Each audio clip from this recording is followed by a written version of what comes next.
జ్యోతిష్య సందేశాలు సమాధానాల సిరీస్ కి స్వాగతం. భారతీయ సనాతన సంప్రదాయంలో ఉదయం నిద్రలేవగానే చూసే మొదటి దృశ్యం మన రోజంతా ఉండే ఆలోచనలు, మనోభావాలు, కార్యసిద్ధిపై ప్రభావం చూపుతుందని పెద్దలు విశ్వసించేవారు. అందుకే కళ్ళు తెరిచిన వెంటనే శుభప్రదమైన వస్తువులను చూడాలని, అశుభంగా భావించిన వాటిని చూడకుండా ఉండాలని అనేక ధర్మశాస్త్రాలు, పురాణాలు సూచించాయి. దీనినే ప్రభాత దర్శనం అని కూడా అంటారు. ఉదయం నిద్రలేవగానే ముందుగా తన కుడి చేతిని లేదా అరచేతిని చూడడం అత్యంత శుభప్రదమని చెబుతారు. ఎందుకంటే చేతి వేళ్లలో మహాలక్ష్మి, అరచేతి మధ్యలో సరస్వతి, చేతి మూల భాగంలో బ్రహ్మదేవుడు నివసిస్తారని సంప్రదాయం. అందుకే కరాగ్రే వసతే లక్ష్మి అనే శ్లోకాన్ని స్మరిస్తూ అరచేతిని దర్శించడం వల్ల ధనం, విద్య, విజయాలు, శుభ ఫలితాలు లభిస్తాయని విశ్వసిస్తారు. ఆ తరువాత ఉదయించే సూర్య భగవానుడిని దర్శించడం ఎంతో మంగళకరమని శాస్త్రాలు పేర్కొంటాయి. సూర్యుడు ప్రత్యక్ష దైవంగా భావించబడతాడు. సూర్య దర్శనం వల్ల ఆయురారోగ్యాలు, తేజస్సు, ఆత్మవిశ్వాసం, ధైర్యం పెరుగుతాయని నమ్మకం. ప్రతిరోజు ఉదయ సూర్యునికి నమస్కరించడం ద్వారా శరీరానికి శక్తి, మనస్సుకు ప్రశాంతత, జీవితానికి క్రమశిక్షణ కలుగుతుందని పెద్దలు చెప్పేవారు. బంగారం లేదా బంగారు ఆభరణాలను ఉదయం చూడడం ఐశ్వర్యానికి సంకేతంగా భావిస్తారు. బంగారం మహాలక్ష్మి స్వరూపంగా పరిగణించబడుతుంది.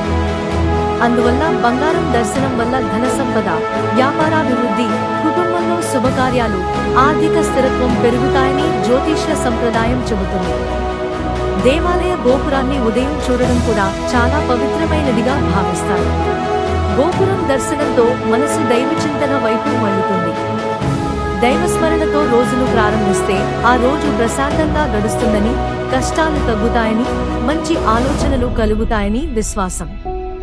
దూడతో ఉన్న ఆవును దర్శించడం సర్వమంగళకరంగా భావిస్తారు. హిందూ సంప్రదాయంలో గోవును గోమాతగా పూజిస్తారు.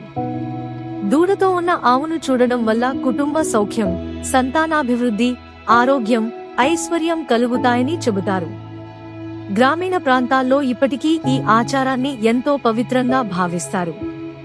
పర్వతాన్ని ఉదయం చూడడం స్థిరత్వానికి, ధైర్యానికి సూచికగా భావిస్తారు.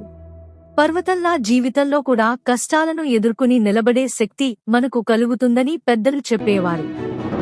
అలాగే సముద్రాన్ని దర్శించడం విశాల హృదయానికి, సహనానికి, సంపదకు ప్రతీకగా పరిగణించబడుతుంది. సముద్రంలా మన ఆలోచనలు విశాలంగా ఉండాలని ఈ ఆచారం సూచిస్తుంది. ఎర్రచందనాన్ని ఉదయం చూడడం శుభసూచకంగా భావిస్తారు. ఎర్రచందనం పవిత్రతకు, మంగళానికి, దైవానుగ్రహానికి ప్రతీకగా చెప్పబడింది. అలాగే వివాహితుడు అయితే తన ధర్మపత్నిని ఉదయం చూడడం కూడా శుభప్రదమని కొన్ని సంప్రదాయ గ్రంథాలు పేర్కొంటాయి. భార్యను గృహలక్ష్మిగా భావించే సాంప్రదాయ దృక్కోణం దీనికి ఆధారం. ఇక ఉదయం చూడకూడదని కూడా పెద్దలు కొన్ని విషయాలు చెప్పారు. అపరిశుభ్రమైన ప్రదేశాలు, చెత్తాచెదారం, ఇంటిని ఊడ్చని ప్రదేశాలు, విరిగిపోయిన వస్తువులు, కలహాలు, ప్రతికూల దృశ్యాలు మనసులో నెగటివ్ భావనలను కలిగిస్తాయని భావించి వాటికి దూరంగా ఉండాలని సూచించారు.